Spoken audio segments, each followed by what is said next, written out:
Alhamdulillahilladzi hadana lihadza wa ma kunna linahtadiya laula an hadana Allah. Asyhadu an la ilaha illallah wahdahu la syarika lah wa asyhadu anna Muhammadan abduhu wa rasuluh. Allahumma salli ala sayyidina Muhammad wa ala alihi wa sahbihi ajma'in. Alhamdulillah, kita bersyukur kepada Allah Subhanahu wa taala kerana dengan hidayah serta inayahnya kita dipanjangkan umur untuk berada dalam Ramadan tahun ini. Dan alhamdulillah, pagi ini kita dapat mulakan siri tafsir Al-Quran bulan Ramadan yang biasa kita jalankan. Cuma untuk tahun ini saya pilih 6 surah yang berkaitan dengan hari kiamat, kerana realiti diri kita, kerana realiti sebenar diri kita ialah kita menghampiri hari kiamat. Rumah kata pergi, kubur kata mari. Itu realiti sebenar, cuma kita tak apa nak ngaku. Jadi saya pilih 6 surah yang berkaitan dengan hari kiamat supaya dapat ditanam dalam hati saya dan sahabat-sahabat perasaan gerun dan takut yang melahirkan keinsafan, yang melahirkan istighfar, yang melahirkan taubah, dan dengannya kita dapat bersihkan diri kita sebersih-bersihnya sebelum kita dipanggil pulang menghadap Allah. Dan saya sebenarnya dicadang oleh beberapa sahabat. Dia kata, Ustaz, carilah surah-surah yang menakutkan sekejap. Dia suruh cari surah yang menakutkan. Jadi saya fikir-fikir pun sungguh juga. Ramadan akan datang, tentu kita ada kan. Jadi tak apa, kita pilih 6 surah. Pertama surah Al-Qiyamah, yang kedua surah An-Nazi'at. Nazi'at ialah malaikat yang mencabut nyawa. Yang ketiga surah At-Takwir. Yang keempat surah Al-Infitar. Yang kelima ialah surah Al-Insyiqaq.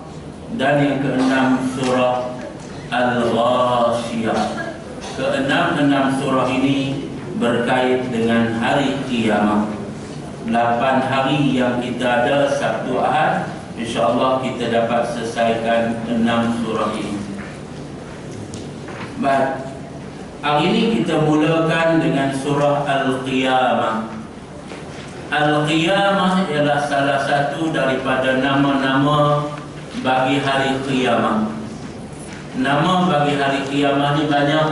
Setiap satu peristiwa ngeri yang berlaku pada hari kiamat, maka dinamakan peristiwa ngeri itu sebagai nama kepada hari kiamat. Salah satu peristiwanya ialah Al-Qiyam, iaitu bangun dari kubur ke padang mahsyar. Itu ialah Al-Qiyamah.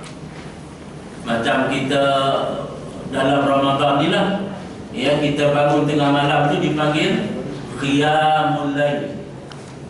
Qiyam tu bangun.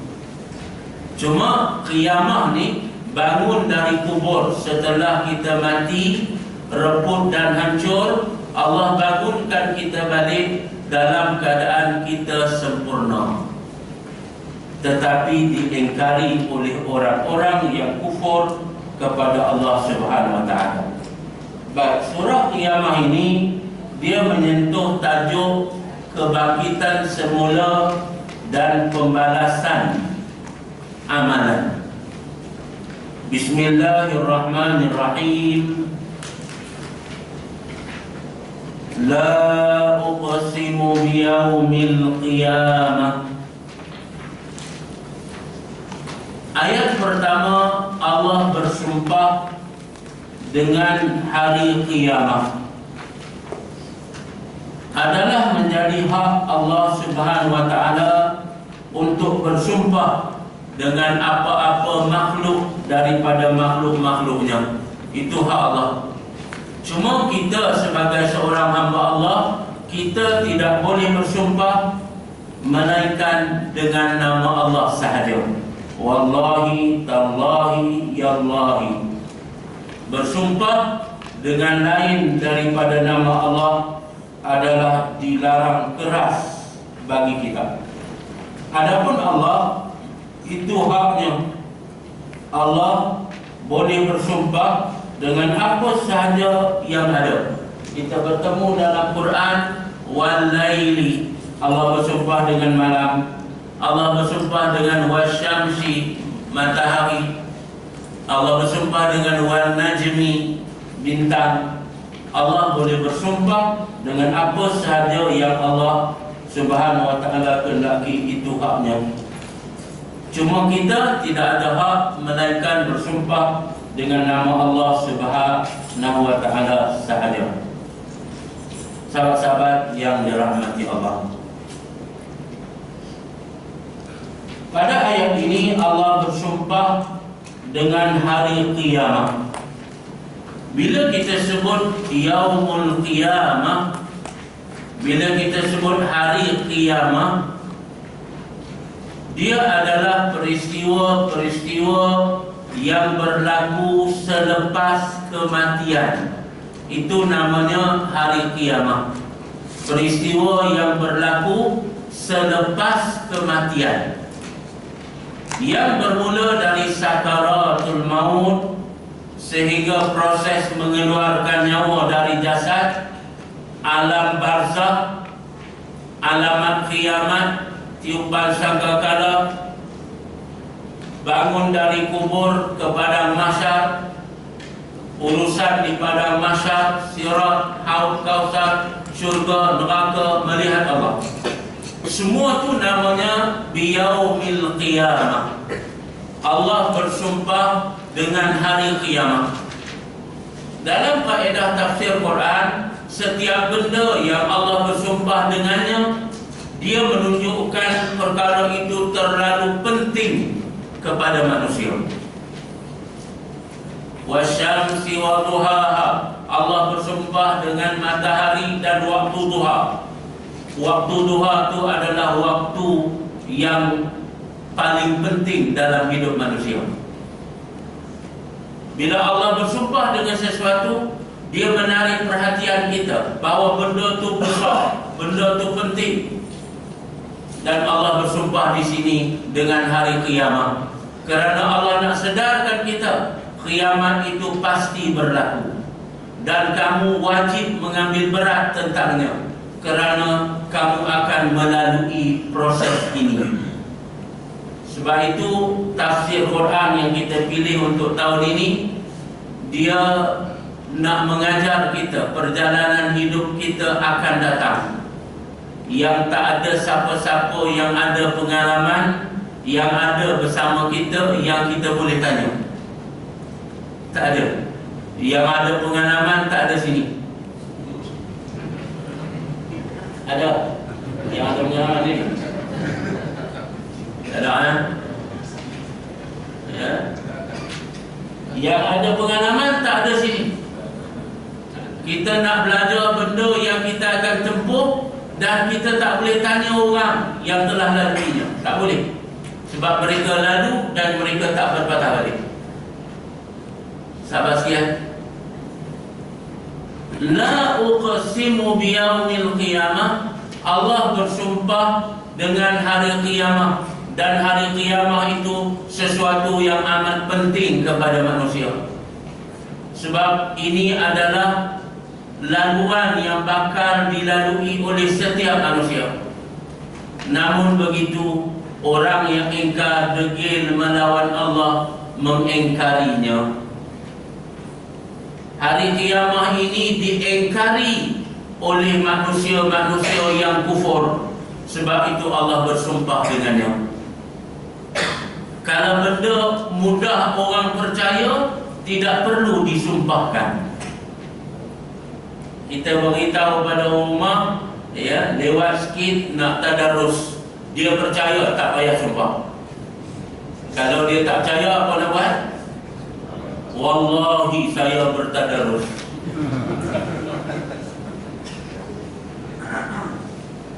Bila dia tak percaya, baru kita sumpah. Manusia tidak percaya adanya kebangkitan semula, terutama manusia yang asbabun nuzul bagi ayat-ayat ini, yaitu kufar Quraisy yang mencabar Nabi, ialah Adi bin Rabi'ah. Dia tak percaya hari kiamat, malah dia mempermain-mainkan hari kiamat itu. Maka sahabat-sahabat yang dirahmati Allah, Allah bersumpah dengan hari kiamat supaya kita memahami bahawa kiamat itu pasti tiba. Sampai masanya kiamat pasti berlaku. Satu, Allah bersumpah dengan hari kiamat. Dia menunjukkan bahawa kita wajib yakin pada hari kiamat. Nak yakin pada hari kiamat, dia ada prosesnya. Proses pertama, ma'rifah, mengenali. Melalui proses mengaji. Kita duduk dalam kuliah, buka kitab mengaji tentang hari kiamat. Keyakinan dibina melalui ilmu. Itu langkah pertama. Setelah kita mengambil ilmu tentang hari kiamat, yang kedua kita mengisbatkannya, kita menerimanya. Ilmu itu kita terima, kita tak tolak. Dan yang ketiga barulah datangnya i'tiqadul jazim, yakin 100%. Yakin 100% bahawa kiamat pasti berlaku. Dia bermula dengan ilmu.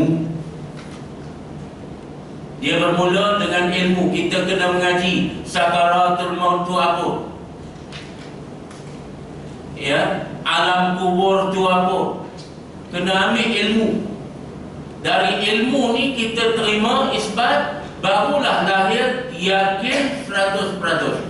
Kerana ada sebahagian orang Islam, dia percaya ada hari kiamat, tapi keyakinannya tidak sungguh-sungguh. Dia yakin ada siksa kubur, tapi dia tidak bersedia untuk melepaskan diri daripadanya. Satu. Yang kedua, Allah bersumpah pula dengan nafsil lawamah. La uqsimu bin nafsil lawamah wa la uqsimu, dan aku bersumpah dengan jiwa yang amat menyesali dirinya. An-nafsul lawamah ialah nafsu yang ada pada orang-orang yang beriman.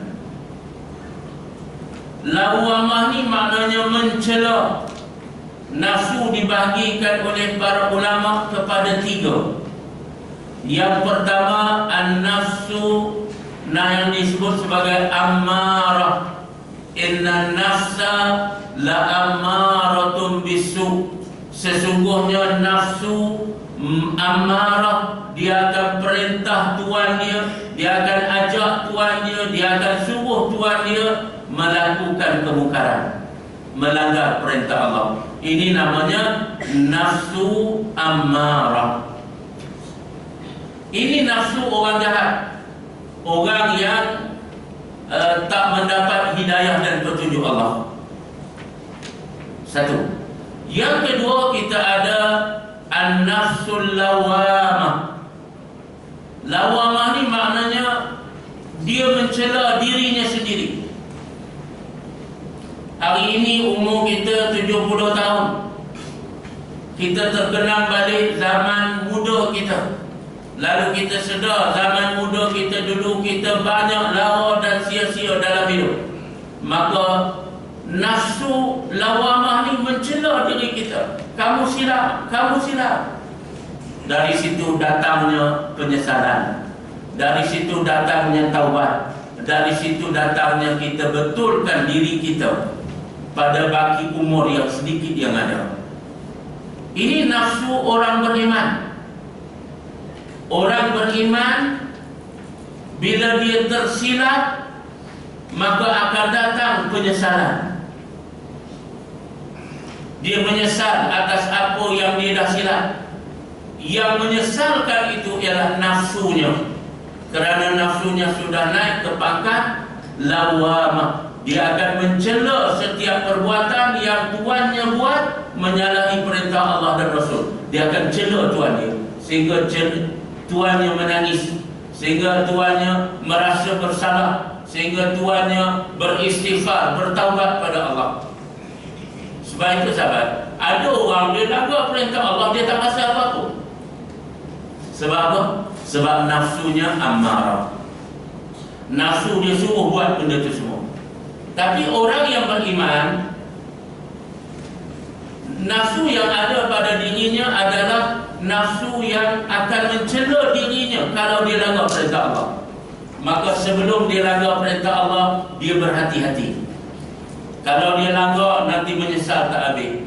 Kalau dia langgar perintah Allah, nanti dia akan caci diri dia. Sahabat-sahabat yang dirahmati Allah, ini namanya nafsul lawamah. Yang mana nafsul lawamah ini adalah nafsu yang ada pada diri orang-orang yang beriman, yang ada pada kita. Dan kita ada satu lagi nafsu yang dipanggil nafsul mutmainnah, yang tenang dengan keimanan. Ini as-sabiqun as-sabiqun, orang yang memiliki keimanan yang kukuh dan tinggi. Dan kita berusaha untuk dapatkan nafsul mutmainnah. Tapi sebelum sampai itu, kita kena lalui dulu nafsul lawamah. Baik, sahabat-sahabat yang dirahmati Allah, nafsul lawamah ialah nafsu yang ada pada diri orang-orang yang beriman, yang mencela tuannya kerana meninggalkan ketaatan dan melanggar perintah Allah. Maka sahabat-sahabat yang dirahmati Allah, ini satu lagi benda penting yang kita kena faham. Yang pertama qiyamah, yang kedua nafsul lawamah. Ini penting, sebab ini yang akan dorong kita bertaubat. Ini yang akan dorong kita insaf. Ini yang akan dorong kita menangis. Kalau nafsul lawamah ni tak ada, kita tak heran kat siapa. Kita tahu kita tak sembahyang tapi tak rasa apa-apa. Kita tahu kita berjudi tapi kita tak rasa apa-apa. Ini nafsu yang ammarah, bukan lawamah. Sebab itu nafsul lawamah ni penting. Dia akan mencela dirinya. Dari celaan itu akan datang keinsafan, akan datang istighfar, akan datang taubah, akan datang hijrah perubahan diri. Nafsul lawamah ini penting. Manusia selain daripada nabi-nabi dan rasul tidak maksum. Maknanya ada dosa yang kita buat, maka dosa itu akan dicela oleh nafsu kita. Sahabat nak test mudah je. Sahabat nak test mudah je. Balik rumah malam ni, tengah malam sembahyang tahajud, kemudian kenangkan zaman lara kita. Ada rasa menyesal? Kalau ada, itulah nafsul lawamah. Kalau tak ada, itu ammarah, mutmain jauh. Baik, Allah mulakan surah Qiyamah dengan dua sumpah. Allah bersumpah dengan hari kiamat yang pasti tiba. Dan Allah juga bersumpah dengan nafsul lawamah yang menjadikan manusia itu bertaubat kembali kepada Allah. Kedua-dua ini dua perkara penting yang perlu manusia faham. Baik. Ayat yang ketiga. Ayahsabul insanu an lan najma'a 'idhamah. Pada ayat ini pula Allah Subhanahu wa taala menjawab apa yang dikatakan oleh Adi bin Rabi'ah yang merupakan sebab turun bagi ayat ini, asbabun nuzul. Adi bin Rabi'ah tidak percaya adanya kebangkitan semula. Katanya, bagaimana manusia yang mati reput tubuh badannya, hancur menjadi debu tulang temulangnya, macam mana dia boleh hidup semula dengan sempurna? Tak mungkin, kata dia. Maka Allah jawab apa yang dikata ni dengan ayat ini, yang mana Allah Subhanahu wa taala menyatakan, ayahsabul insan, apakah manusia mengira, allan najma'a 'idhamah, bahwa kami tidak mampu untuk mengumpulkan kembali tulang belulangnya. Apakah Adi bin Rabi'ah dan pembesar-pembesar Quraisy yang tidak mahu beriman kepada Nabi, yang salah satu risalah Nabi ialah beriman kepada hari akhirat, mereka menyangka manusia tidak akan dibangunkan semula? Manusia mati rebut dan hancur begitu saja dan tidak akan bangun semula. Maka Allah jawab. Allah kata, apakah manusia menyangka kami tak mampu mengumpulkan tulang belulang mereka? Sahabat, kita ada tulang yang banyak dari atas hingga ke bawah. Tulang yang halus, tulang yang besar, terlalu banyak. Sendi badan saja 365 sendi badan. Itu baru sendi ni. Sahabat-sahabat yang dirahmati Allah, pembesar-pembesar Quraisy termasuk Adi bin Rabi'ah menyatakan apa yang Muhammad bawa, yaitu kita akan dihidupkan semula, dibangunkan semula, itu adalah sesuatu yang karut, kata mereka. Tak mungkin manusia yang rebut dan hancur itu dibangunkan semula. Bala qadirina ala an nusawwiya banana. Bukan demikian. Bala, Allah jawab, Allah kata tidak, setidak-tidaknya bukan macam tu. Kamu kata manusia rebut tak akan mungkin hidup semula. Bukan macam tu. Qadirin, malahan Allah berkuasa penuh. Ala, untuk an-nusawwiya banana, untuk menyusun kembali tulang ibu jarinya. Banana ni banana. Ini namanya banana.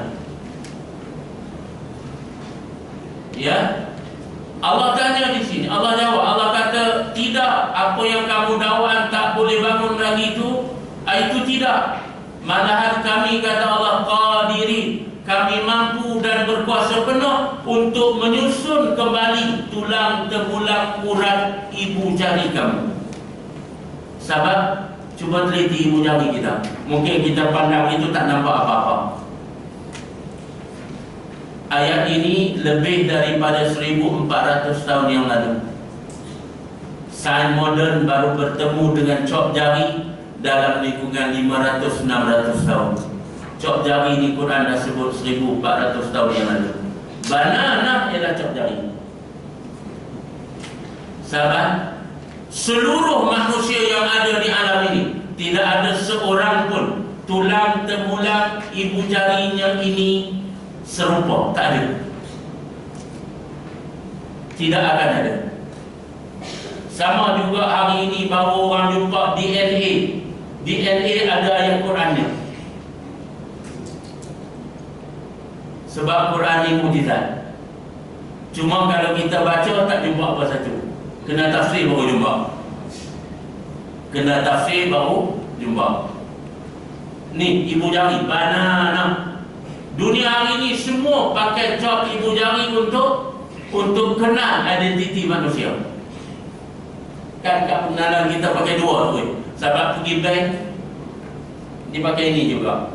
Immigration kadang-kadang dia terletak. Sebab di Mekah habis semua 5 jari.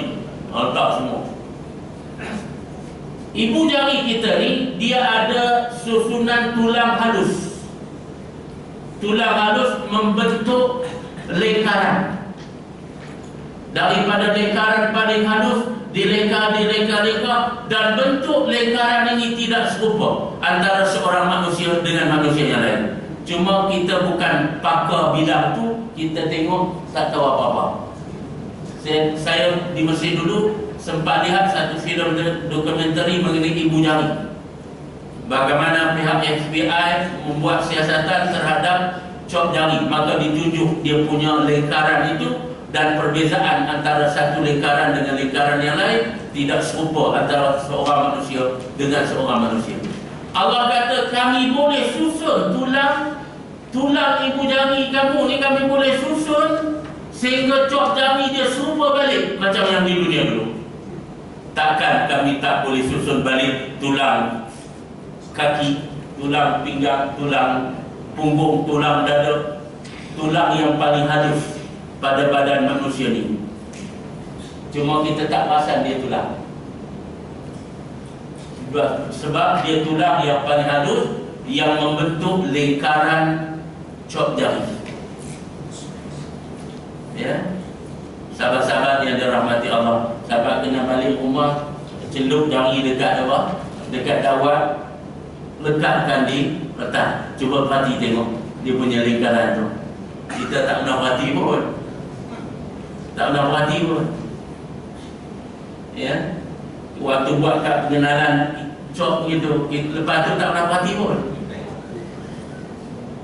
Cuba perhati sekali, sebab ada ayatnya.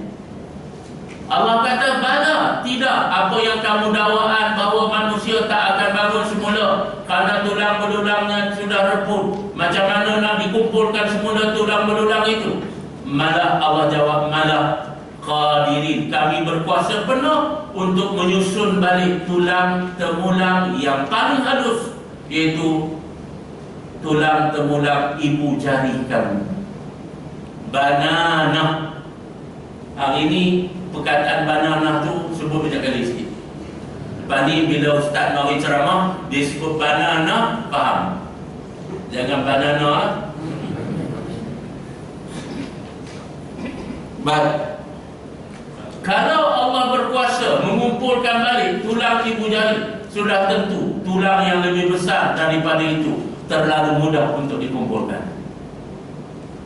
Ini membuktikan bahawa manusia akan dihidupkan semula dengan keadaan yang sempurna walaupun dia telah rebut dan hancur ditelan bumi. Bal yuridul insani liyafjura amama. Bahkan manusia itu hendak membuat maksiat terus menerus. Diberi hujah, diberi dalil, dia degil juga.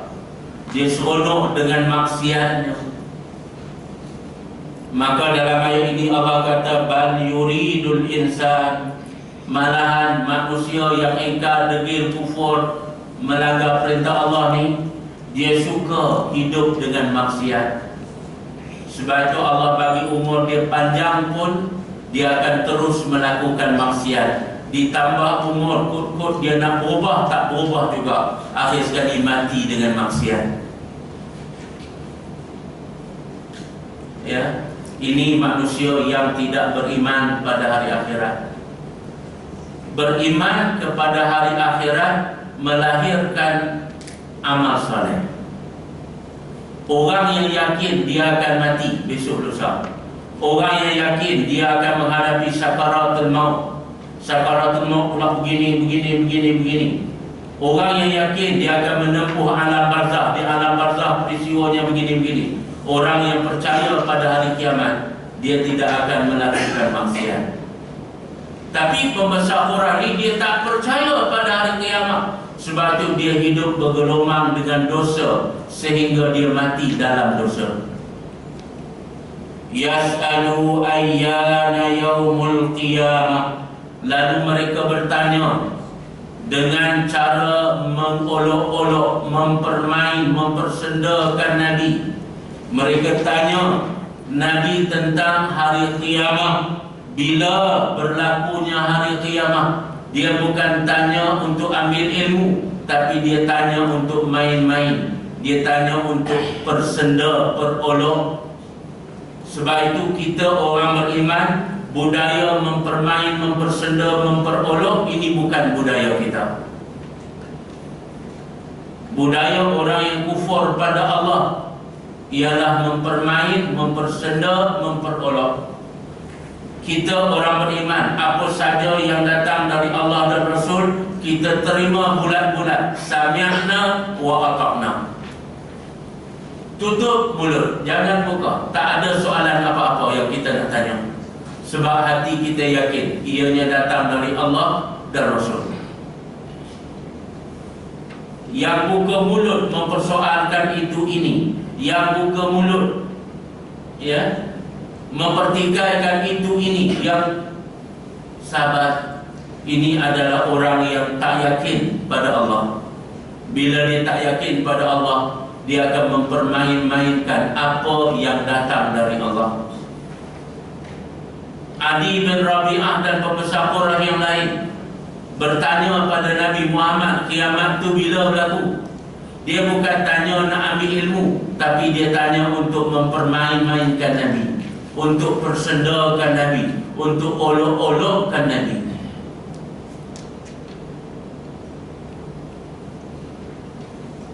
Baik, surah Yasin pun ada.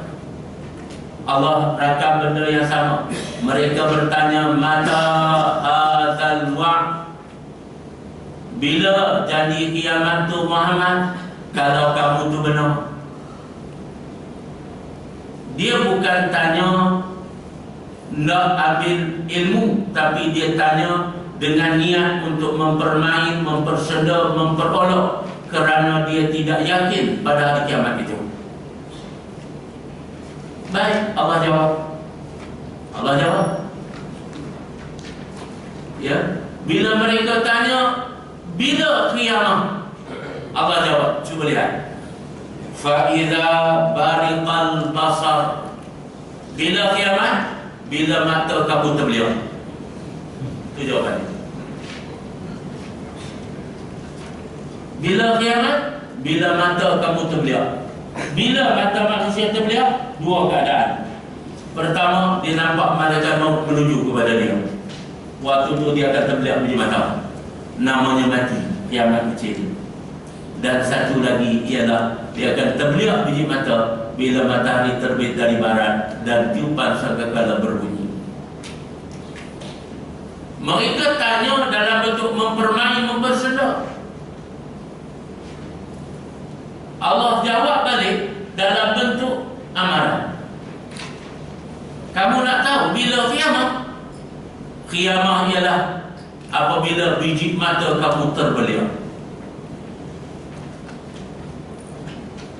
Sahabat-sahabat yang dirahmati Allah, fa idza bariqal basar, maka apabila mata terbeliak kerana ketakutan. Pertama, terbeliak kerana dia nampak malakul maut datang menuju kepadanya. Itu yang pertama. Bila dia nampak depan mata dia malakul maut, kemudian malaikat maut itu datang, tunjuk tempat duduk dia dalam neraka. Waktu itu baru dia terbeliak. Satu. Yang kedua, tiupan sangkakala yang pertama. Sahabat-sahabat yang dirahmati Allah, Kalau sahabat semak surah Al-Hajj,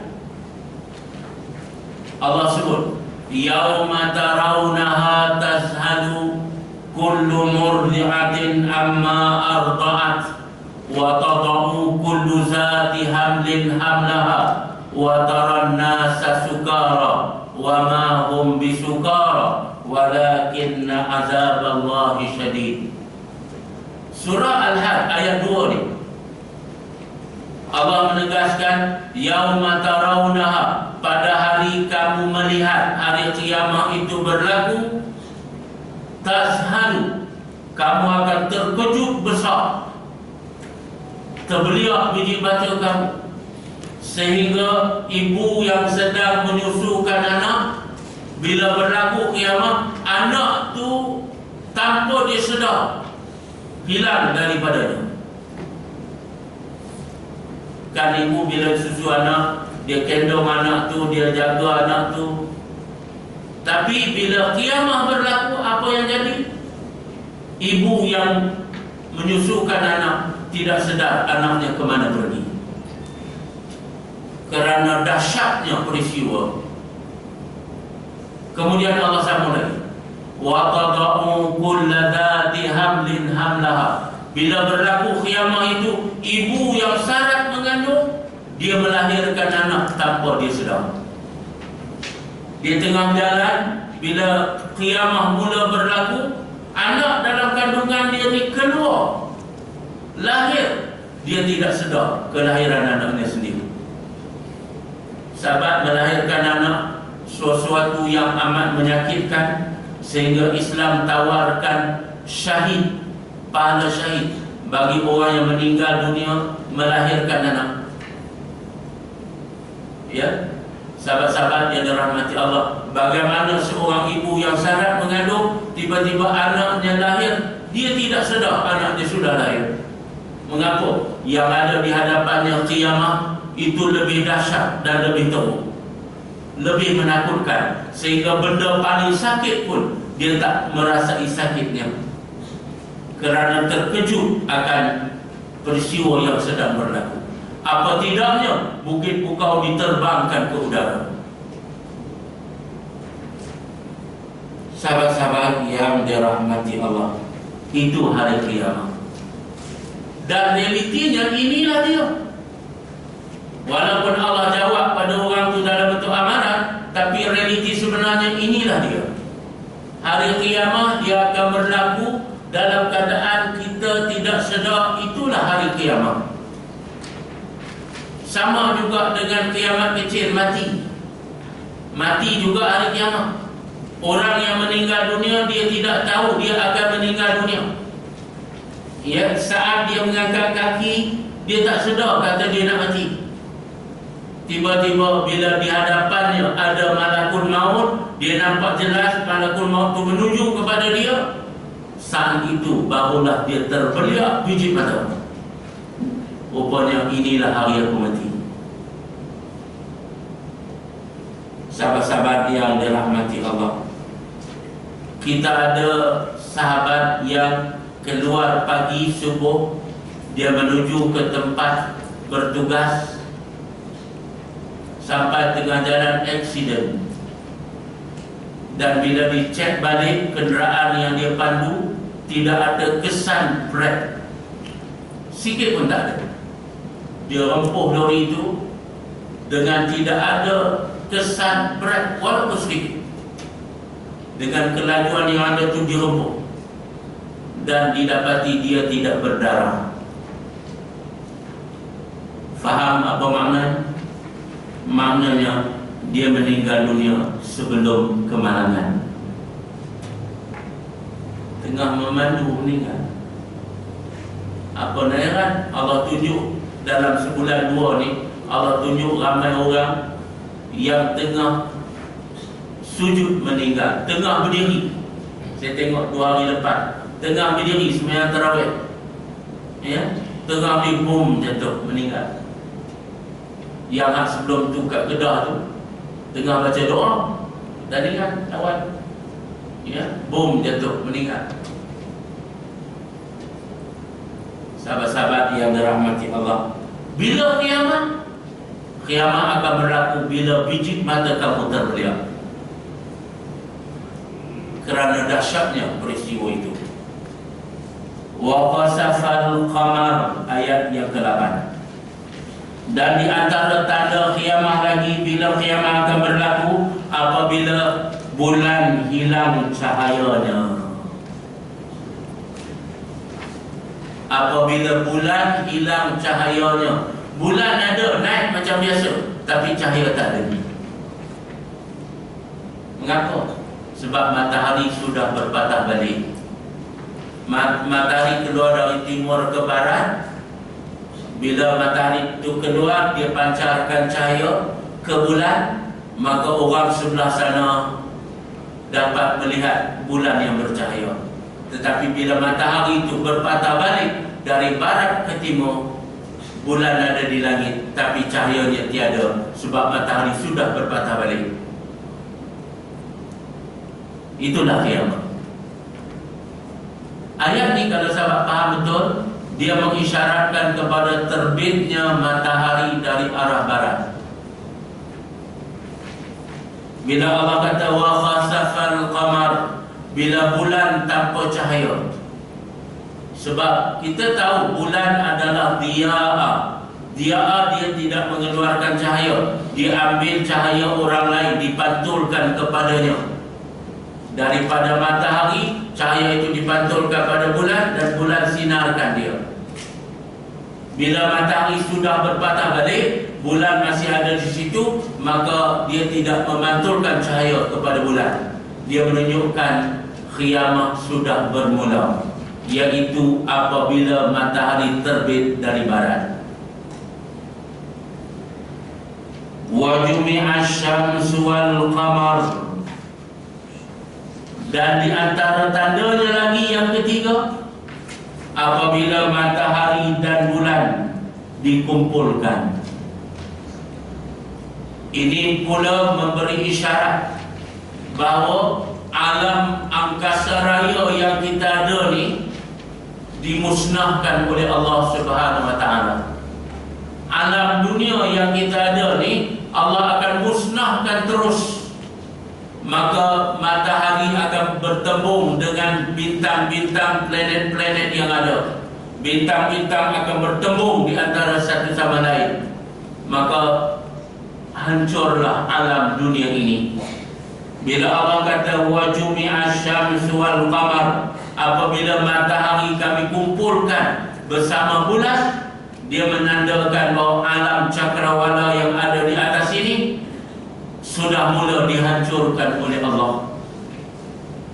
Planet antara planet dia akan berdentum di antara satu sama lain, termasuk bumi. Sebab manusia akan berpindah dari alam dunia yang dia ada kepada alam akhirat yang bakal ditempuhnya. Maka alam dunia ini perlu dihapuskan sepenuhnya, dibuang sepenuhnya untuk digantikan dengan akhirat. Maka di alam akhirat nanti matahari hanya sejengkal di atas kepala. Buminya ialah bumi mahsyar yang kosong, tiada tumbuh-tumbuhan. Allah Subhanahu wa taala nak ingatkan kita bahawa satu hari alam yang kita ada ni Allah akan musnahkan terus, sebab kita akan berpindah dari alam ini ke alam akhirat. Yaqulul insanu yawma idzin ainal mafar. Pada saat itu manusia akan berkata, ke mana tempat nak berlari? Allah kata, manusia waktu itu, waktu huru-hara hari kiamat berlaku, yang Allah kata dalam ayat surah Al-Hajj tadi, wa taran nasa sukara, kamu melihat manusia mabuk terhoyong-hayang ke kiri ke kanan macam orang mabuk, tetapi sebenarnya mereka bukan mabuk, tetapi azab Allah yang bersangatan. Apa azabnya? Goncangan kiamat. Baik, waktu itu Allah bertanya, Ainal mafar, kamu nak lari mana? Nak lari mana? Dalam dua realiti. Realiti pertama, kematian. Bila kita terbujur kaku, adik-adik kita ada keliling kita, manakul maut datang, kita seorang yang nampak, orang lain tak nampak. Waktu itu ainal mafar, kamu nak lari mana? Sahabat, kita kena stroke sebelah badan, tak boleh bergerak sebelah badan. Kita buat rawatan, akhir sekali pulih semula. Allah uji lagi, stroke lagi. Ya, kita ikut rawatan, pulih semula. Tapi sahabat, satu hari semua orang akan stroke seluruh tubuh badan, bukan sebelah badan lagi dah. Waktu itu badan kita terbujur kaku depan anak-anak.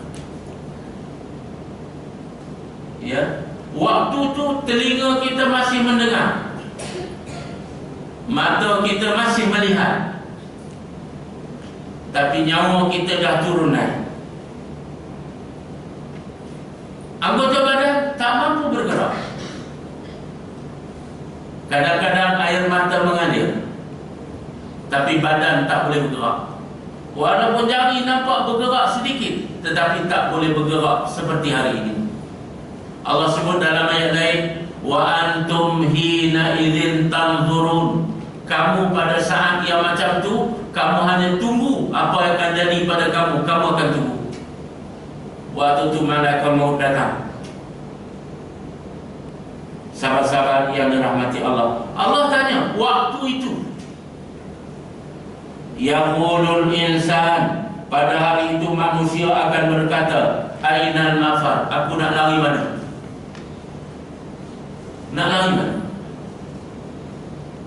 Itu satu. Yang kedua, bila tiupan sangkakala yang pertama berlaku,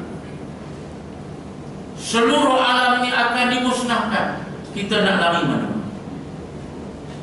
Sahabat, lihat balik rakaman yang dirakam pada peristiwa tsunami Aceh. Orang yang terlibat dengan tsunami Aceh, yang masuk dalam kategori 200,000 yang hilang. Bila ombak tu datang, ainal mafar, aku nak lari mana? Lari sana tak lepas, lari sini tak lepas, mana nak lari? Ainal mafar, tanya Allah, kamu nak lari mana? Kita tak akan mampu melepaskan diri. Kalla la wazar, sekali-kali tidak ada tempat berlindung. Itu muktamad. Bila mati datang, kita tak ada tempat yang kita boleh selamatkan diri. Bila kiamat datang, kita tak akan ada tempat untuk menyelamatkan diri. Sahabat-sahabat yang dirahmati Allah, kita ambil contoh senang. Ya, kemalangan yang berlaku kepada kapal terbang. Dalam kapal terbang itu ada ratusan orang. Tiba-tiba kapal terbang itu meletup. Sebelum kapal terbang itu meletup, dia sudah mengalami gangguan yang dahsyat. Waktu itu, kalau kita duduk sebagai penumpang, ini di antara soalan yang kita akan tanya diri sendiri. Aku nak lari mana? Aku nak selamat macam mana? Jawabannya, tiada jalan untuk selamatkan diri. Semua penumpang kapal terbang itu mati bila ia terhempas. Ainal mafar, kamu nak lari mana? Hari ini ya, kita boleh lari sana, lari sini. Ya, sahabat, kita janji dengan kawan, kemudian kita sibuk sana sini, lupa pada janji. Kawan tanya, kamu pergi mana semalam? Janji tak datang. Kita boleh bagi alasan, saya ke sana kemari. Tapi janji Allah, Allah janji hari itu kita mati, boleh kita lari. Walau kuntum fi burujin musayyadah, walaupun kamu berada di mahligai yang tak mampu ditempuh oleh siapa-siapa, tapi malaikat maut tetap duduk depan kamu untuk cabut nyawa kamu. Ainal mafar? Kala la wazar. Sekali-kali tidak ada tempat berlindung. Baik, ayat 12. Ila rabbika yawma idzinil mustaqar. Hanya kepada Tuhanmu sajalah pada hari itu kamu dikembalikan. Sahabat-sahabat yang dirahmati Allah, nak lari tak bolehlah. Kita akan dibawa pulang menghadap Allah. Ila rabbika, kepada Tuhanmu lah, yauma idzin, pada hari itu, al-mustaqar, tempat kamu kembali. Kita akan balik menghadap Allah. Kalau waktu kita balik menghadap Allah itu, kita mempunyai amalan yang cukup dan sempurna, alhamdulillah. Tapi kalau kita balik, amalan kita tak cukup, bagaimanalah keadaan kita? Nak lari balik tak boleh dah. Minta sesaat pun Allah tak bagi. Kalau bagi pun tak boleh buat apa. 70 tahun tak buat apa. Sesaat boleh buat apa? Ya. Sebab orang yang menyesal, bila dicabut nyawa dia minta nak balik, malah dia janji nak balik itu biar walaupun sesaat. Satu saat agak-agak boleh buat. 70 tahun tak boleh berubah. 80 tahun tak boleh mari masjid lagi. Ya. Takkan satu saat boleh berubah. Dan kena buat. Allah tak bagi dari awal. Ila rabbika yauma idzin, kamu akan balik pada Allah hari itu. Manusia dia datang tangan kosong, tak miliki apa-apa. Tapi bila sampai ke dunia, Allah beri hak milik. Untuk apa hak milik diberi? Supaya dia dapat menjalankan tugasannya dengan sempurna. Tapi sampai masanya dia akan dipanggil pulang. Bila dia dipanggil pulang, Allah nak lihat tugasan yang diberi dilaksanakan dengan sempurna atau tidak. Baik, semua kita akan balik menghadap Allah. Yutbi'ul mayit salasa, ikut mayat ke kubur 3. Keluarga dia, hartanya, amalannya. Keluarga dia balik, harta dia balik. Baru ni saya ada seorang sahabat, anaknya aksiden motosikal. Pukul 8 malam aksiden, meninggal. Terus urus malam tu, pukul 4 pagi selesai bumi. Habis talqin, ada orang tunggu. Orang Melayu tak bantu. Walaupun Ramadan dia tak tunggu, dia balik. Dengan ayah dia balik, abang dia balik, adik dia semua balik. Tinggal dah dia seorang. Sebab tu Nabi kata, balik 2 tinggal 1. Apa yang tinggal? Amal. Amal pula pecah 2. Amal baik, amal jahat.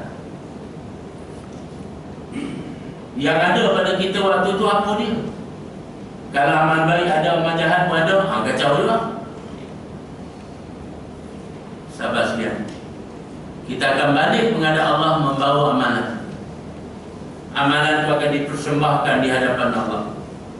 Allah akan hisab, Allah akan hitung, Allah akan nilai, dan akan beri keputusan. Kamu layak ke syurga, kamu tak layak ke syurga, ke neraka. Itulah manusia. Jangan lupa manusia itu kita, ingat orang lain kan. Kadang-kadang kita kepuasan kita sendiri. Ayat 13. Yunabba'ul insanu yawma idzin bima qaddama wa akhar. Pada hari itu diberitakan kepada manusia apa yang telah dikerjakannya dan apa yang dilalaikannya. Kita balik menghadap Allah bukan tangan kosong. Kita balik menghadap Allah akan dibuka buku suratan amalan kita. Yang buku suratan amalan itu ditulis oleh kiraman katibin. Dari hari kita lahir sampai hari kita mati, ditulis semua benda yang berlaku pada diri kita, yang berkait dengan diri kita, semua ditulis. Dari hari lahir sampai sebelum balik, tak apa, kita tidak dipertanggungjawabkan. Tapi start dari hari balik sampai hari mati, yang itu kiraan atas kita. Allah akan buka suratan amalan itu helayan demi helayan, akan disemak satu persatu. Sahabat-sahabat yang dirahmati Allah, sebab itulah dalam surah Al-Kahfi Allah Subhanahu wa ta'ala merakabkan perkara ini dengan menyatakan wa wudi'al kitab, apabila dibentangkan kitab, fataral mujrimin, kamu akan dapati orang-orang yang berdosa dan bersalah, musyfiqina mimma fi, mereka bimbang, risau, takut terhadap apa yang bakal mereka tempuh.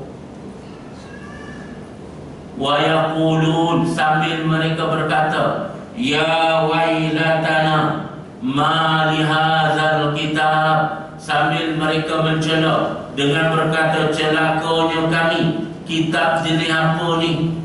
La yughadiru saghiratan wala kabiratan illa ahsaha, benda kecil pun ada, benda besar pun ada, tak ada satu benda yang hilang. Wa wajadu ma amilu hadira, dan dia dapati apa yang dia buat di dunia dulu, sehalus-halus perbuatan yang dia buat ada dalam buku itu.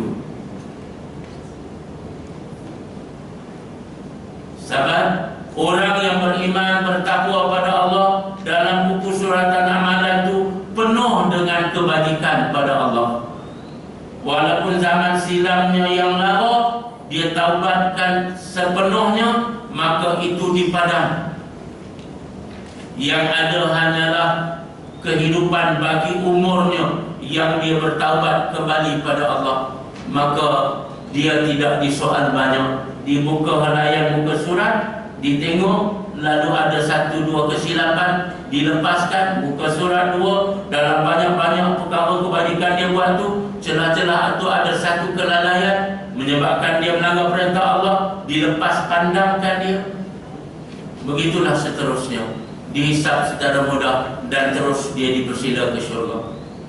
Tapi ingat, orang yang ingkar, degil, kufur melawan Allah, bila dibuka suratan amalannya, satu kejahatan yang dia buat disoal dengan puluhan soalan. Ngapa kamu buat? Tak ada siapa yang larang kamu? Akan ditanya. Lepas satu-satu, lepas satu-satu akan ditanya. Sehinggalah akan ditanya, apa alasan kamu buat benda ni? Nak kena jawab. Sahabat-sahabat yang dirahmati Allah, inilah yang kita akan tempuh nanti. Sebab itu saya pilih surah ni, kita melihat perjalanan hidup kita yang akan datang. Baik, bila Allah kata yunabba'ul insan, akan diberitahu kepada manusia yauma izin, pada hari kiamat itu, bima qaddama wa akhar, apa yang dia dah buat di dunia dulu, apa yang dia dah lalai di dunia dulu, akan dibentangkan di depannya. Akan dibentangkan di depannya.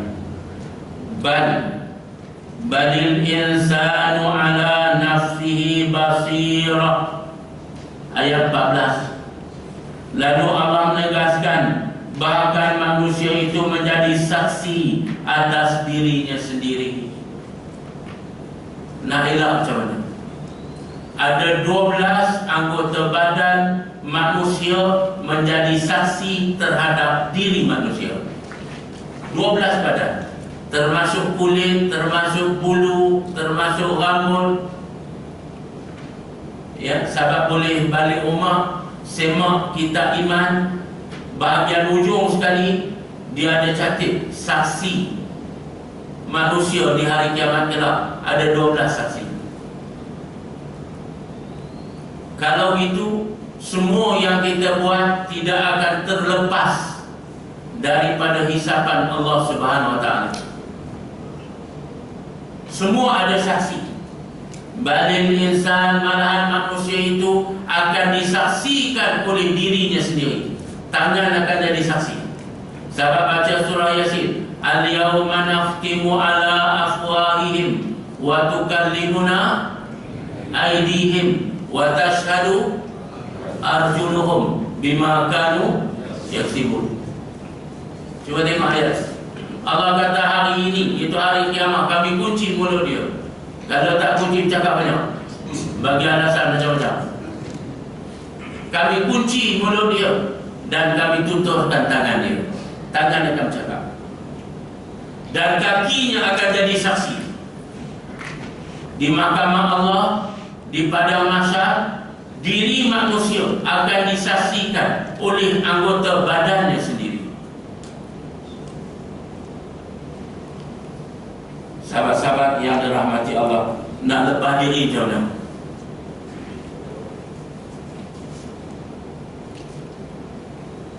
Baik. Walau alqa ma'azirah, meskipun dia mengumpulkan alasan-alasan, bagilah alasan apapun, Allah takkan terima. Di dunia dulu dia tak sembahyang, mati dalam keadaan tak sembahyang. Contoh lalu anggota badannya menjadi saksi bahawa tuannya tak sembahyang. Kepala kata, Tuhan aku tak pernah sujudkan aku di atas tikar sedera.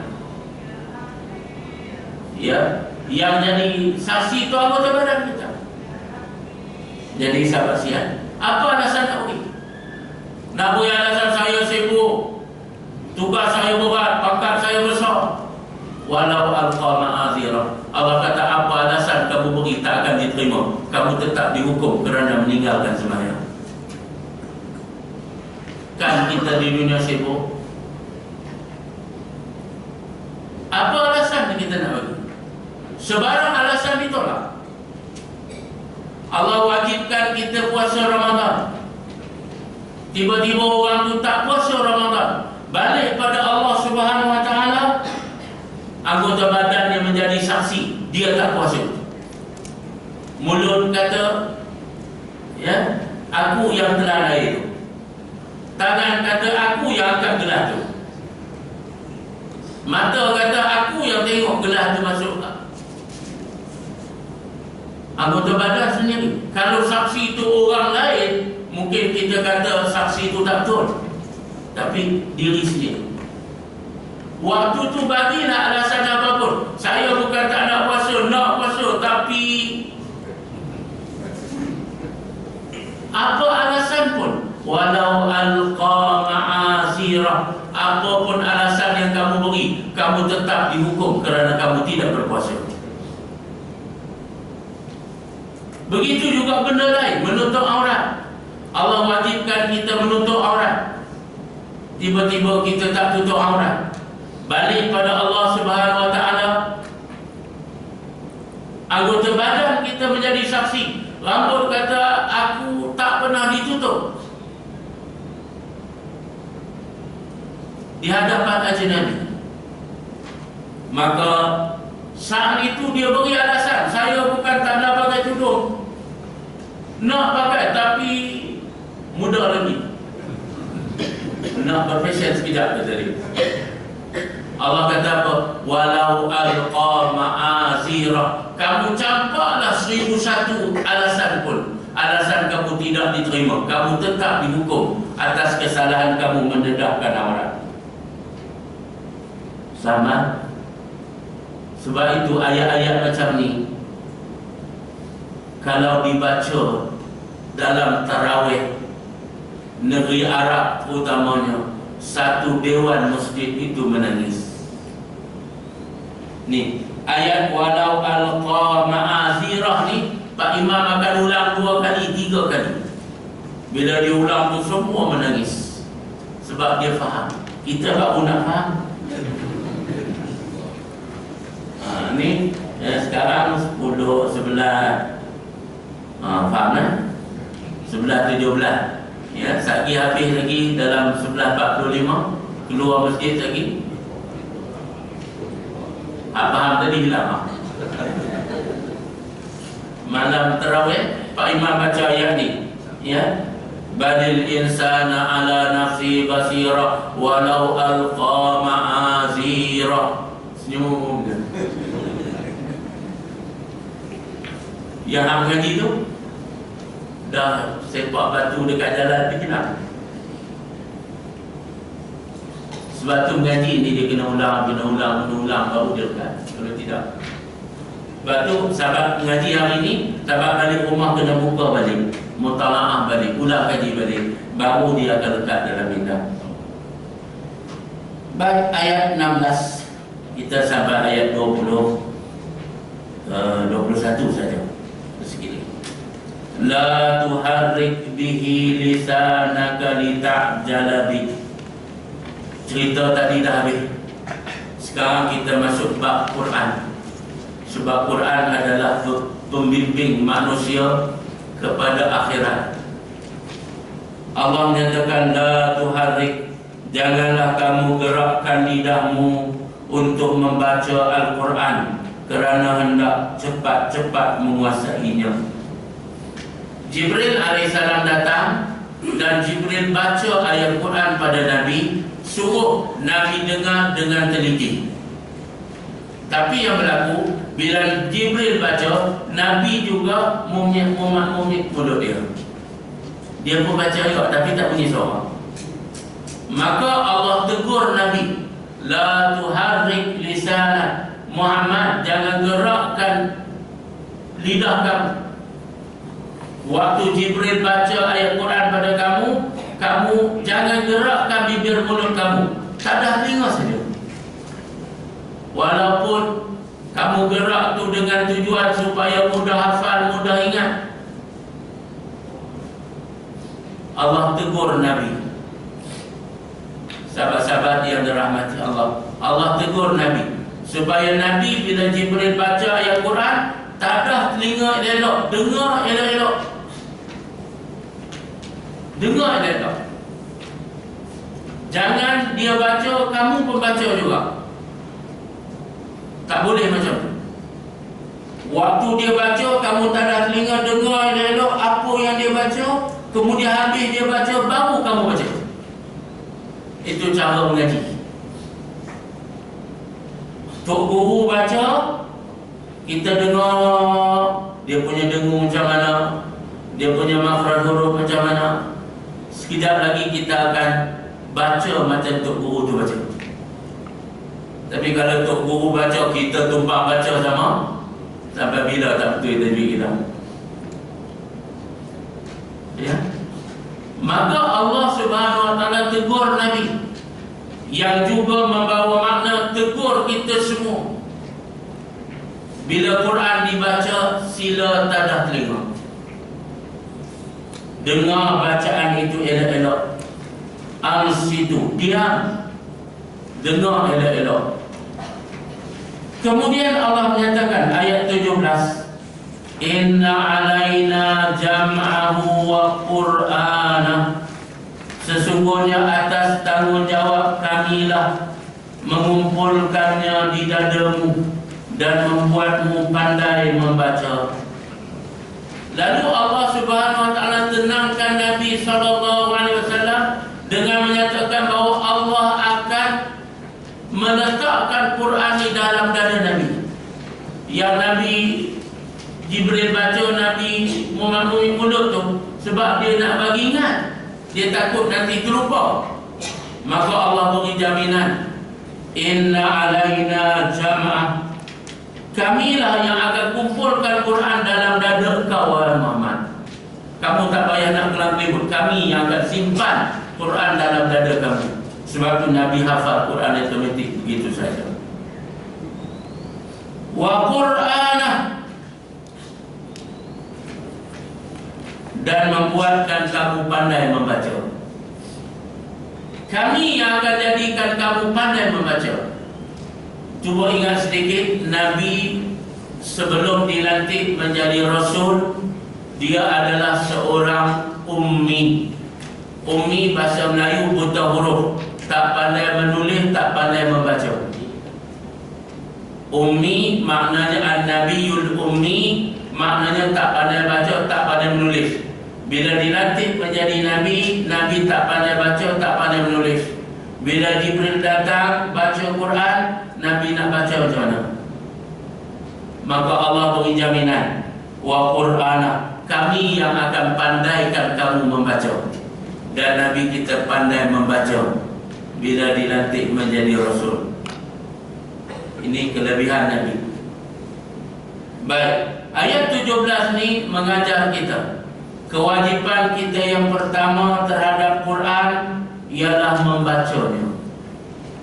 Kalau ayat tadi Nabi tak apalah, balik pada diri kita. Kewajipan kita terhadap Quran yang pertama ialah bacanya. Dan kalau boleh hafalnya. Jam'ahu ialah hafal, simpan dalam dada. Qur'anah, baca. Ayat ini memberi isyarat pada dua, hafal Quran dan baca Quran dengan mahir. Dua. Maka balik pada diri kita, kalau boleh hafal, sila hafal Quran. Tapi kalau tak boleh hafal pun, baca mesti boleh. Salah satu kewajipan kita terhadap Quran ialah membacanya. Ayat 18. Fa idza qara'nahu fattabi' Qur'ana. Apabila kami telah selesai membacanya, maka ikutlah bacaan itu. Apabila Jibril selesai baca, Muhammad bacalah. Itu pada Nabi dalam kes itu. Pada kita umat Nabi SAW, setelah Quran turun sepenuhnya, tanggungjawab kita yang kedua ialah fattabi' Qur'ana, ikut apa yang kita baca dari Quran. Kalau Quran kata haram, kita kena kata haram. Quran kata halal, kita kena kata halal. Quran kata boleh, kita kena kata boleh. Quran kata tak boleh, kita kena kata tak boleh. Itu maknanya fattabi' Qur'ana. Quran yang dibaca itu mesti diikut. Kita baca surah Yasin, mesti ikut apa yang ada dalam surah Yasin itu.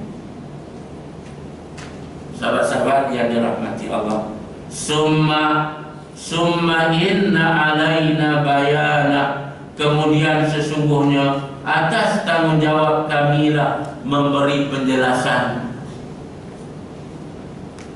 Yang membawa makna Quran kita boleh baca dan kita kena beramal. Tapi ada satu benda lagi yang tertinggal, iaitu bayana, penjelasan tentang ayat. Quran kita boleh baca tapi tak faham makna, lantaran tu nak beramal susah. Maka kewajipan kita satu lagi ialah bayana, ambil faham daripada ayat itu. Sebab tu kuliah tafsir Ramadan kita yang mula hari ini di antara bentuk bayana. Kami akan menerangkan pada kamu ayat itu maknanya apa, kehendaknya apa. Summa inna alaina bayana, tanggungjawab kami menjelaskan pada kamu. Berdasarkan ayat ini, tanggungjawab seorang Muslim terhadap Quran ada tiga. Pertama, wajib boleh baca. Yang kedua, faham. Yang ketiga, beramal. Baca boleh dah, alhamdulillah. Ayah kita hantar rumah Pak Imam dari zaman kanak-kanak dulu lagi. kita baca alif, ba, ta, sampai juz amma, sambung Quran. Baik pertama kita dah baca boleh selesai. Yang kedua faham. Nak faham kena duduk mengaji. Maka penyelesaiannya sahabat kena ada kuliah tafsir Quran. Saya alhamdulillah di Selim Riba, oleh kerana saya duduk Selim Riba, masjid besar dia sekarang daerah Mu'alim. Masjid Selim Riba tu masjid daerah Mu'alim. Ya. Di Masjid Mu'alim tu saya dah mula kuliah tafsir Quran daripada 1 hari bulan 4 2005. Hari Jumaat semalam kita dah sampai juzuk yang ke-24. 11 tahun lebih baru sampai juzuk yang ke-24. Ada lagi 6 juzuk untuk habis. InsyaAllah mau macam saya dah sebut pada pengurusi, habis kita khatam ni kena buat bulu kuning.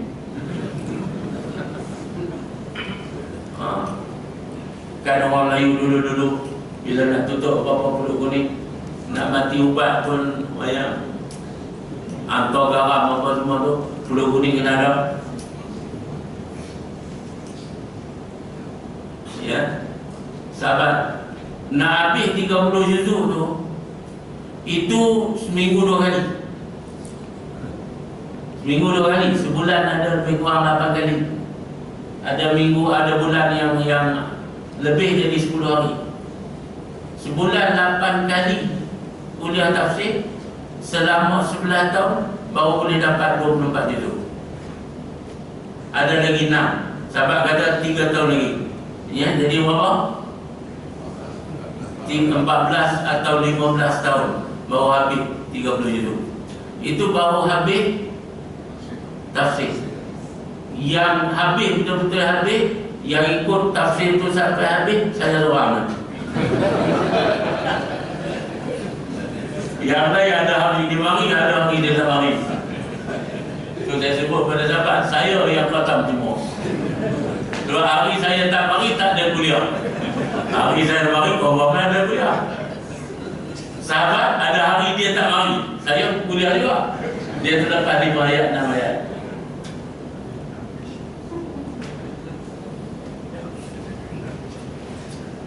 Saya sebut tu sebab saya nak sebut pada sahabat, sahabat kena ada seorang ustaz yang minta dia takhasus untuk tafsir Quran. Kita mula daripada surah Al-Baqarah dan surah Al-Fatihah, surah pertama, kemudian sambung Baqarah sampai umur kita lama mana boleh hidup, boleh sampai mana pun tak apa. Janji terbukti di sisi Allah, kita bersungguh-sungguh untuk faham apa yang ada dalam Quran. Dan yang ketiga ialah beramal. Tapi masalahnya, kalau kita tak faham nak beramal macam mana? Kita tak faham nak beramal macam mana? Ada satu jalan ringkas, ikut ulama untuk guru orang alim. Dalam kuliah pengajian yang ada, dia akan sebut perkara-perkara yang dia sebut tu menepati Quran dan Sunnah. Maka bila kita beramal, maknanya kita beramal dengan apa yang ada dalam Quran dan Sunnah, seolah-olah macam kita faham. Sebab itu orang yang tak tahu kena ikut orang yang tahu. Ya, sebab itu kita konvoi rombongan pengantin. Rombongan dia ada 5 biji kereta, tak banyak 5 biji ke? Ya, yang duduk depan tu tahu jalan, kita belakang ni tak tahu. Ikut je, ikut kena bagi rapat, sila-sila ikut traffic light. Dia yang depan tu kuning, dia tak pasal orang belakang, dia duduk seronok maju, dia dah jawab, kita merah, berhenti. Dia pun depan tu pula ada simpang, dia masuk simpang. Bila kita hijau balik jalan-jalan, kita nak nampak dia masuk simpang kiri kan? Masuk simpang kiri, depan tu ada lagi simpang. Macam mana buat? Sampai simpang tu duduk situ. Berhenti 4 biji tanya, saudara, ni sahabat-sahabat yang dirahmati Allah, kena ikut, sungguh-sungguh ikut. Dia lampu kuning jalan, kita pun kena jalan juga. Tapi masalahnya orang dah, sebab tu hak yang jadi ketua pun nak faham juga. Ya, tidak. Sebab ada kes rombongan pengantin yang belakang sekali itu terlepas. Last kali tahu, dia singgah kedai mamak makan.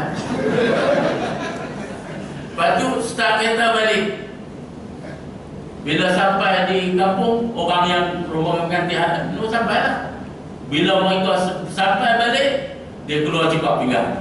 Gampang tinggal kami, no? Baik, sahabat-sahabat yang dirahmati Allah. Sebab itu kena ikut ulama, sungguh-sungguh ikut. Jangan ikut dari jauh tu. Bila dia dah belok ke kanan, kita nampak dia belok. Tapi bila kita ikut belok tu, rupanya depan ada 2-3 simpang lagi, maka kita tak tahu dia pergi ke mana. Sebab itu Nabi pesan, iltizamlah dengan jamaah dan iltizamlah dengan ulama yang memimpinnya. Talzamu jama'atal muslimin wa imamah. Kena ikut rapat. Kalau tidak, kita tak mampu mencari jalan sendiri. Itu cerita dululah. Cerita sekarang mudah. Ya, dia sebut belok kanan, belok kiri. Tapi hak tu kena beringat juga. Saya kenal dah, dia suruh belok kanan, belok kiri. Tengok-tengok puncak bukit. Macam mana dapat? Turun balik sampai simpang masuk, set balik. Ya, kali kedua dia tunjuk, rupanya tempat yang dia tunjuk belakang bukit tu. Tempat yang tunjuk tu belakang bukit tu. Ya, waktu kita ikut jalan tu, ya, dia memang menuju ke tempat tu, tapi bukit sebelah sini. Dan tak ada jalan putus situ. Jalan runtuh situ. Bila kita keluar balik, ikut jalan besar balik, set balik, dia tunjuk jalan lain. Bila kita sampai sini balik, kita tengok loh, situ kita tadi. Ya. Baik, sahabat-sahabat yang dirahmati Allah, menutup kuliah hari ini ada 2 ayat lagi. Kalla bal tuhibbunal ajilah. Sekali-kali janganlah demikian. Apa dia? Mengingkari kebangkitan semula. Tak percaya pada hari kiamat. Jangan, Allah kata pada kita, jangan kamu tak percaya pada hari kiamat. Jangan kamu tak percaya pada hari kebangkitan semula. Bal tuhibbunal ajilah. Malangnya manusia ni, dia suka benda segera. Benda segera ialah dunia. Hubbud dunia. Malangnya kebanyakan manusia cintai dunia. Wa tadarunal akhirah. Dan dia lupakan hari akhirat. Dia lupakan hari akhirat. Sayang. Manusia yang ingkar degil kufur melawan Allah, tak percaya pada hari kiamat, ialah manusia yang hidupnya di dunia dulu. Dia meletakkan hidupnya ni, dia meletakkan dunia. Akhirat tak ada dalam kamus dia. Manusia yang meletakkan dunia, akhirat tak ambil kisah, apa yang akan berlaku kepadanya, ialah dia tidak akan percaya pada hari akhirat. Sahabat-sahabat yang dirahmati Allah, kalau gitu kita kena jadi orang yang meletakkan akhirat nombor 1, dunia nombor 2. Kita tak buang dunia. Cuma dunia kita letak nombor 2, akhirat mesti nombor 1. Bila kita nak buat apa-apa, kita pastikan kepentingan akhirat diutamakan. Kepentingan dunia boleh tolak ansur. Akhirat dulu. Kena fikir penting akhirat dulu. Sebab kita tak lama nak balik menghadap Allah. Kena pentingkan akhirat. Ya, sabbi isma rabbikal a'la, Allah kata apa? Wal akhiratu khairun wa abqa. Negeri akhirat tu lebih baik dan lebih kekal. Dia menunjukkan akhirat kena letak nombor 1, dunia nombor 2. Orang yang tak percaya pada kebangkitan semula ni, sebab dia letak dunia. Akhirat entah ke mana. Sebab tu manusia ni ada 2 jenis. Ada manusia Rabbana atina fid dunya hasanah wa fil akhirati hasanah wa qina azabannar. Ni manusia yang jenis pertama. Dan harapnya kita, Rabbana atina fid dunya hasanah, ya Allah berilah pada aku di dunia ni kebaikan. Itu kita hidup mematuhi kehendak Allah dan Rasul, itu kebaikan. Wa fil akhirati hasanah, dan kita minta pula akhirat tu hasanah. Dan akhirat kita minta satu lagi, wa qina azabannar, selamatkan kami daripada api neraka. Akhirat kita minta 2, dunia kita minta 1. Akhirat nombor 1, dunia nombor 2. Tapi ada orang yang Rabbana atina fid dunya wa ma lahu fil akhirati min khalaq. Dia minta dunia saja, dunia. Akhirat dia tak peduli. Orang yang hidup kira dunia tak kira akhirat, dalam mindanya tak ada dosa pahala. Dalam mindanya tak ada halal dan haram. Dalam mindanya tak ada Allah suka, Allah murka. Dalam mindanya tak ada syurga, tak ada neraka. Ni bahaya. Bila orang tu dia kira dunia, dia tak kira halal haram. Dia tak kira. Jadi dapat halal haram belakang kira. Sebab dia fikir dunia saja.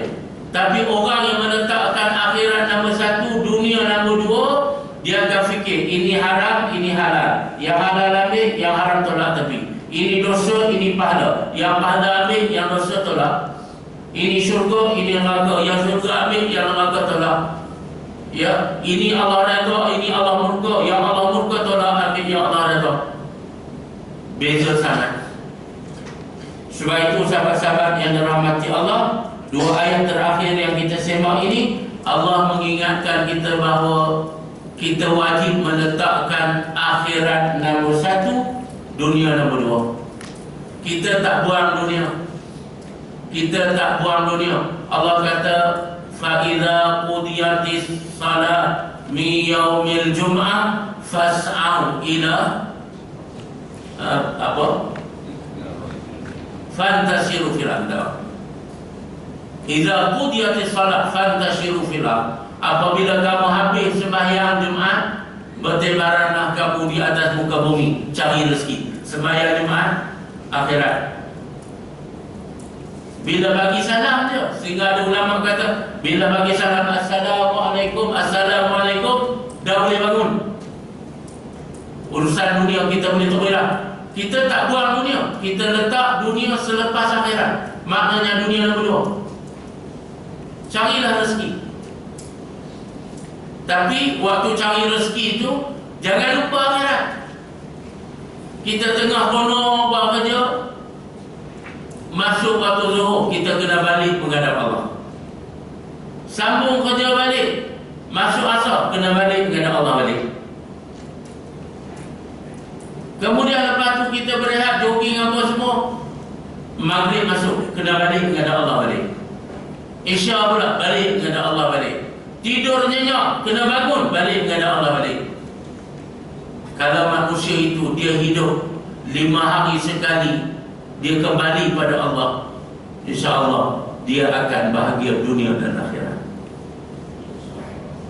Allahumma ighfir dzunubana, Allahumma ighfir dzunubana, Allahumma ighfir dhunubana waghfir dhunubi abaina waghfir dhunubi ummahatina waghfir dhunubi ummahatina waghfir dhunubi ummahatina wa ajdadina wa jaddatina wa man ma'ana birahmatika ya arhamar rahimin. Ya Allah ya Tuhan kami, rahmatilah kami. Ya Allah ya Tuhan kami, rahmatilah kami. Ya Allah ya Tuhan kami, rahmatilah kami. Wa anta bina rahim.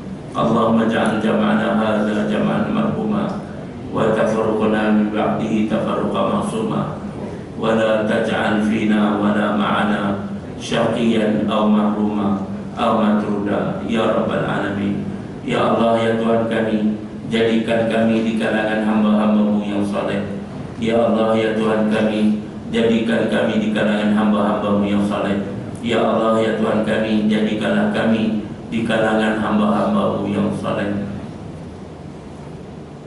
Ya Allah ya Tuhan kami, Engkau perintahkan kami supaya berdoa kepada Engkau.